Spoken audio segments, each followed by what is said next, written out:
शेतकरी मित्रांनो नमस्कार। आज आपण आपल्या व्हिडिओमध्ये एक टोमॅटोमध्ये आपल्या डिसेंबर नंतर किंवा हिवाळी हंगामामध्ये आपण कोणती व्हरायटी लावू शकतो याचं आपण मार्गदर्शन करणार आहोत।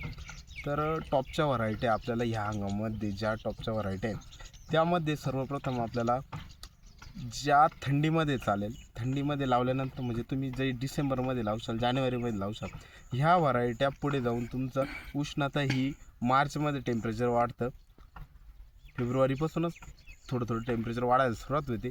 त्या टेम्परेचर हिवाळी आणि उन्हाळी या दोन्ही हंगामामध्ये ह्या व्हरायट्या चालल्या पाहिजे अशा आपल्याला व्हरायट्या निवडणं गरजेचं आहे। तर त्यामध्ये आपण एक व्हरायटी एक नंबरला जी व्हरायटी लावू शकतो ती म्हणजे विरांग। विरांग ह्या व्हरायटीचं वैशिष्ट्य असं आहे की तुम्ही हिवाळ्यात लावल्यानंतर हिवाळी हंगामामध्ये चालते। ह्या व्हरायटीचा कालावधी हा कमीत कमी 90 दिवसाचा असतो। 90 दिवसानंतर ही व्हरायटी बऱ्यापैकी मोसममध्ये चालू होते, पण ही व्हरायटी पुढे जाऊन तुमचं कडक ऊन जरी पडलं तरी ही व्हरायटी तुमची त्या आणि ह्या वातावरणामध्ये काम करू शकते आणि ॲव्हरेजला पण ही व्हरायटी चांगली असते। तर आपण सर्वप्रथम विरांग ही व्हरायटी लावू शकतो। त्याच्यानंतर आपल्याला दुसरी व्हरायटी ही 1057 उत्पन्नासाठी अतिशय योग्य अशी ही व्हरायटी 1057 ही व्हरायटी आपण हिचा पण आपण निवड करू शकतो। तर हिचे वैशिष्ट्य असे 1057 ही व्हरायटी उत्पन्नासाठी अतिशय योग्य आहे।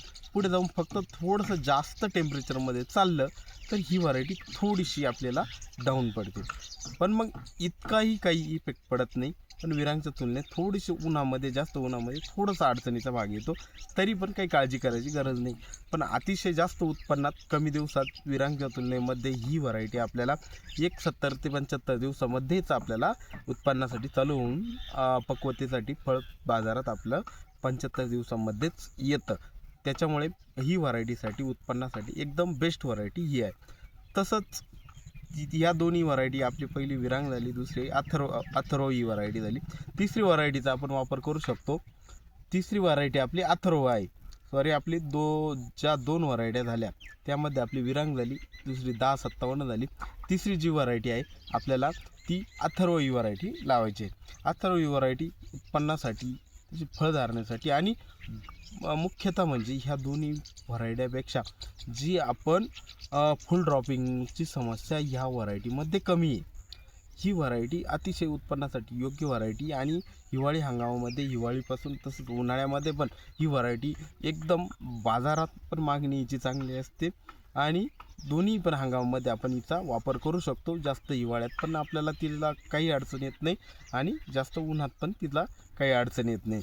त्याच्यामुळे आपण ह्या टॉप 3 व्हरायटी आपण आपल्या डिसेंबर जानेवारी ह्या महिन्यात आपण लावू शकतो।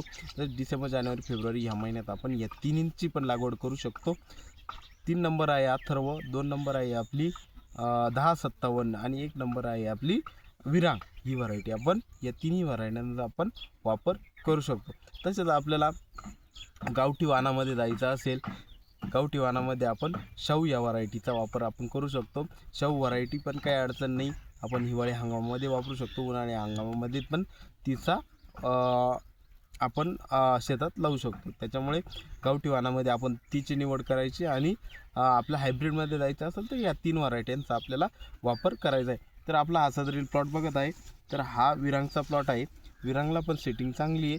विरांग हा बेस्ट प्लॉट आहे, फक्त आपल्याला कालावधी हिला जास्त द्यावा लागतो। 90 दिवस, 85 ते 90 दिवस ही फळ पिकण्यासाठी ह्या व्हरायटीला लागतो। तर असेच नवनवीन व्हिडिओ बघण्यासाठी आपला चॅनल सबस्क्राईब करा आणि नवनवीन माहिती रोज मिळवत राहा। धन्यवाद।